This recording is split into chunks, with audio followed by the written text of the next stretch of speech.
माता की जय।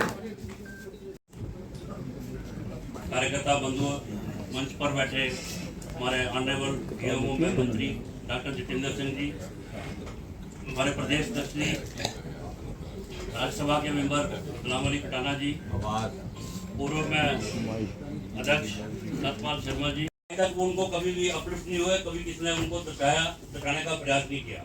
कश्मीर के साथ साथ जम्मू को भी उतना ही, जितने मतलब इसमें मैसेकर्स हुए हैं, जितने घटना घटी हैं, उनको दर्शाने का भी काम कुछ लोगों ने नहीं किया। आई थी कि उसका हम पहले विमोचन करवा लेंगे, आप सबकी उपस्थिति में ये कार्य सिद्ध होगा।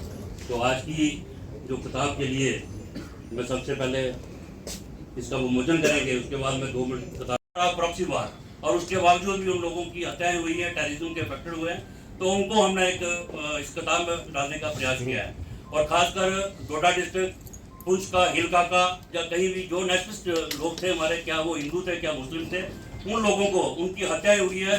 जिस तरह मैं देख रहा था कि बकरवालों का वहाँ 15 लोग पुंछ में, हिलकाका में, वहाँ कमरे के अंदर ही बंद करके आग लगा दी, उनको मार दिया गया। उनकी खबर तो एक खबर बन के रह गई। जिस तरह हमने देखा बरशाला में जेनोसाइड हुआ, बसों से लोगों को उतार के वहाँ एक तरफ उनको मार दिया गया, बरातों की बरातें खत्म कर दी गई। पठानकोट के जो लोग हैं वो आज वहाँ तलवाड़ा में कैंप लगा के बैठे हुए हैं, उनकी सुध कोई नहीं ले रहा। तो इस तरीके से ये सारी चीजें देखने के बावजूद एक दिमाग में आया कि हम जहाँ बैठे हुए हैं, पार्टी ने एक दायित्व दिया है, तो उसका निर्वाह करते हुए हम कुछ ना कुछ एक काम करें। तो वो प्रयास करते करते एक किताब के रूप में आप सबके सामने मैं इसको लेके आया हूँ। और आज जहाँ डॉक्टर साहब, अपने अध्यक्ष जी, जुगल जी, आप सभी वरिष्ठ लोगों के कर कमलों द्वारा इसका लोकार्पण हो रहा है। मैं आपका बहुत बहुत आभार व्यक्त करता हूँ कि मेरे छोटे से कार्यकर्ता को जहाँ मान सम्मान मिलता है, और मैं आगे बढ़ते हुए ये काम करने के लिए 24 घंटे लगा रहता हूँ। और जितना भी काम मैं करता हूँ, इसका कितना सही होता है वो आप लोगों के ऊपर निर्भर है। आप लोगों का मार्गदर्शन मुझे मिलता रहता है, और छोटा छोटा प्रयास करके जो भी काम होता है मैं दर्शाने का प्रयास करता रहा हूँ। धन्यवाद। मैं इसके धन्यवाद प्रोफेसर कुलभूषण महोदय जी, सबसे पहले तो मुझे औपचारिक तौर पर बधाई देनी है इस पुस्तक के लेखक को, डॉक्टर कुलभूषण को। और मुझे विश्वास है कि जिस उद्देश्य के साथ इस पुस्तक की रचना की गई है, ये न केवल एक उस समय का विवरण रहेगा, बल्कि आने वाले समय में शोधकर्ताओं के लिए सामग्री का काम करेगा। बहुत सारी ऐसी पुस्तकें होती हैं जो पीरियड राइटिंग पर आधारित होती है, लेकिन उसका लाभ लंबे समय तक रहता है। और बहुत सारे लेखक ऐसे होते हैं क्योंकि आजकल विशेष विषय को लेकर के लिखने का एक चलन है, तो जो उसी विषय को लेकर के अपनी महारत भी हासिल करते हैं।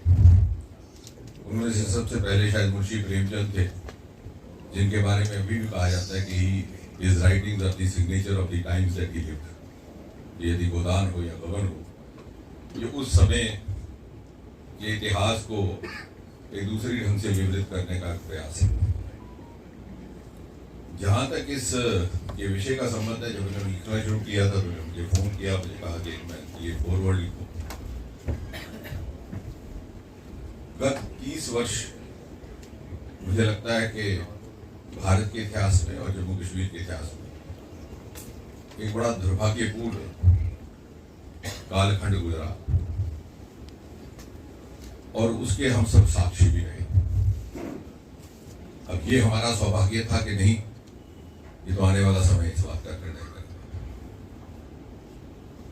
ये ठीक है कि हम इस बदलते हुए समय को देखा, लेकिन साथ साथ ये भी ठीक है कि ये देखने का दृश्य ये भी हमारे हिस्से में आया। मुझे भली भांति याद है जब नादिर शाह का हमला हुआ था दिल्ली में 18वीं शताब्दी में, तो वहाँ शायर मीर तकी मीर हुआ करते थे, जो गालिब से 100 साल पहले पैदा हुए। तो उन्होंने कहा था कि नादिर शाह का हमला तो दुर्भाग्यपूर्ण है ही है, लेकिन मुझे इस बात का भी दर्द है कि इसका नज़ारा देखने का हिस्सा मेरे हिस्से में आया। और विशेषकर हमारी पीढ़ी जो उस समय प्रमाण चढ़ रही थी, फॉर्मेटिव ईयर्स में थी, सन 1990 के दशक में, उनके कई बरस इस बदलते हुए दृश्य के साथ समझौता करने में गुजर गए। बहुत से कूच कर गए, बहुतों ने अपने व्यवसाय बदल दिए, अपने स्थान बदल दिए, और जो हमसे अगली पीढ़ी थी जो अपना स्थान एक प्राप्त कर चुकी थी, वो अपने बरसों की मेहनत, जीवन भर की मेहनत से हासिल किए हुए मुकाम से अपने आप को हटता हुआ देखने लगे। मुझे याद है डॉक्टर नसीर अहमद शाह जो हमारे प्रिंसिपल रहे गवर्नमेंट मेडिकल कॉलेज से श्रीनगर के, अब तो उनको गुजरे हुए कुछ वर्ष हो गए, तो उन्होंने एक दिन मुझे कहा था कि डॉक्टर साहब मुझे कभी कभी लगता है कि कहीं अनजाने में मेरे से कोई गुनाह हो गया। तो मैं कहा सर आपको ऐसा क्यों लगा? बोले इसलिए कि खुदा ने 25 बरस मेरी जिंदगी के निकाल लिए कि बड़े आराम से जिंदगी बसर हो रही थी। कल गेट पर 4 दिन में प्रैक्टिस करता था, जुम्मे के दिन चैरिटी प्रैक्टिस करता था क्योंकि मैं नमाज नहीं पढ़ता था तो मैं चैरिटी करता था, और शनि इतवार को मैं वीकेंड करता था क्योंकि उनका तबीयत वैसी थी, इंग्लिस्तान में उनकी तरबियत हुई थी।